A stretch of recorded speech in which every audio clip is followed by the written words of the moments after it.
Solo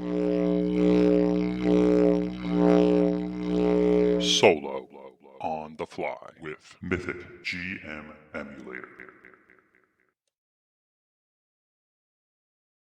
Hello, this is Marmus from Team Tui. Wanted to do a video going over how to set up Mythic GM Emulator in Fantasy Grounds, or at least how I do it. I'm gonna create a campaign.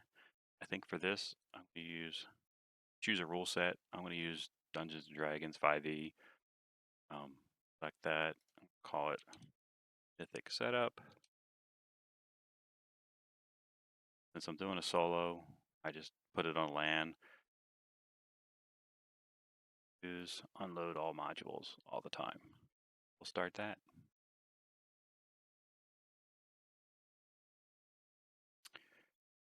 No, I do not. In the old set. So since this is a new campaign, auto tutorial thing comes up, I always turn it off. I don't need it. I'm gonna go to library, modules, activate Mythic. Second edition, load that up. Whatever, go back to modules. First thing I do is I always take the reference manual. I'll drag it over to a hotkey location. Put it on F12 so I can either click on it to open it up,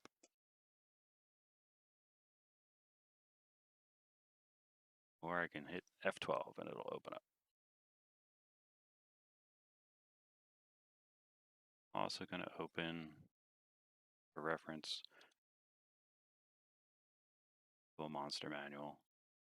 Keep it up there. All right. Now I have my reference manual that I can open and close as I need to reference.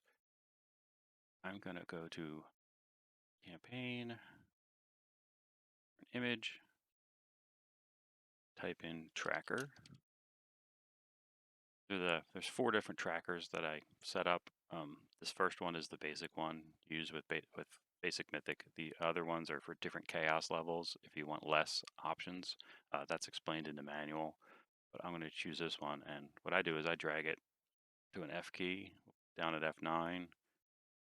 Click on that. It'll open up. There's my tracker that I use. Also going to put it over in the corner. Also then going to go to assets for a token. Look in my Mythic folder. I have second edition, so open that. I drag this token, put it on 5. Close that. So this I use as a grid to go over the numbers, how I keep track of what my chaos level is.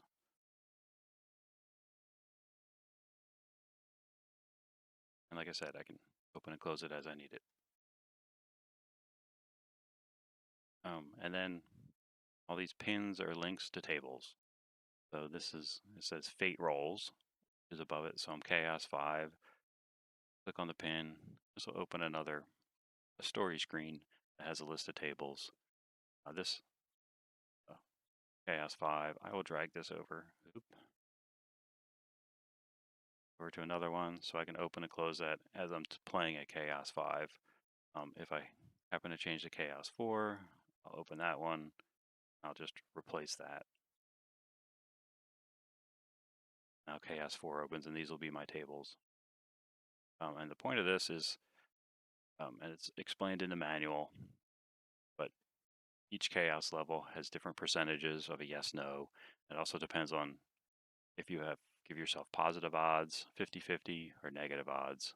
So a lot of times if I'm just setting up my scenario, I usually use 50-50 if I'm asking questions.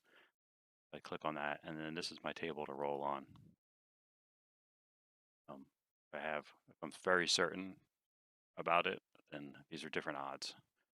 And this is all explained in the manual, but it's also, there's a pin here that automatically takes you to the reference manual page that explains the fate chart and all these odds. Here's my chaos of 5.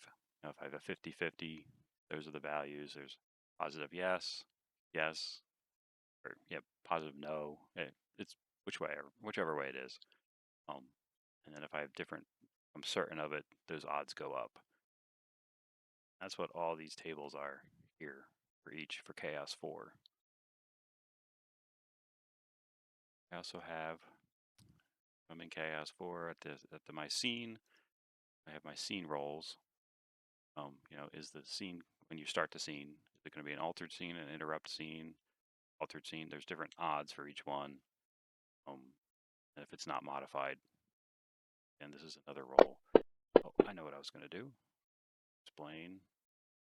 So if you're rolling all this stuff, I put my results out here, which I prefer. I get confused between rolls. So you can type \clear,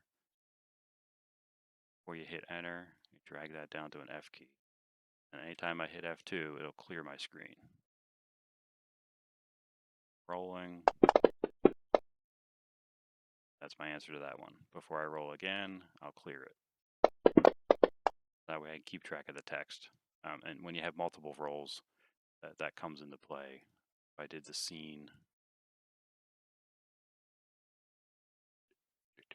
Oh, I didn't hit clear. I can hit clear, so I know that that's what my result is. Another trick that I always use goes back to the old version. I always do the same with save. So I can save my game progress just in case something happens. On this, you also have character lists. As you're playing through, you'll add characters in here, unlock, type in Tommy, wound up being a character. I could also do, the reason I opened 5e, I could grab an NPC, let's say, an accolade add that. That becomes in your character list. Say I didn't roll any, and then this way you can access the stat block. Needed it. You could also do it with a story. If you had a story entrance, you could drag that here, and then it would be able to reference that. And that's usually used in the threads list. Put your description here, or you can do a story and link to it. Then random events, this is where clear command comes into play. It'll just roll, and it'll roll in all these tables. One shot, so if I have a random event, it's a new NPC. My action word is fight, descriptor is passively. The second one is extravagance and defeated. So I could do that to chat, or I can also do output. I can do the story. This will give you the results. These are the names of each one. These are the results down here. There is also a link to a table if you needed that. These are for extra ones.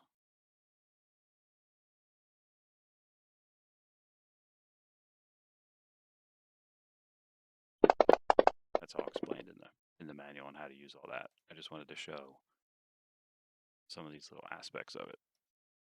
That was all I wanted to cover today. I hope it was helpful. Thanks.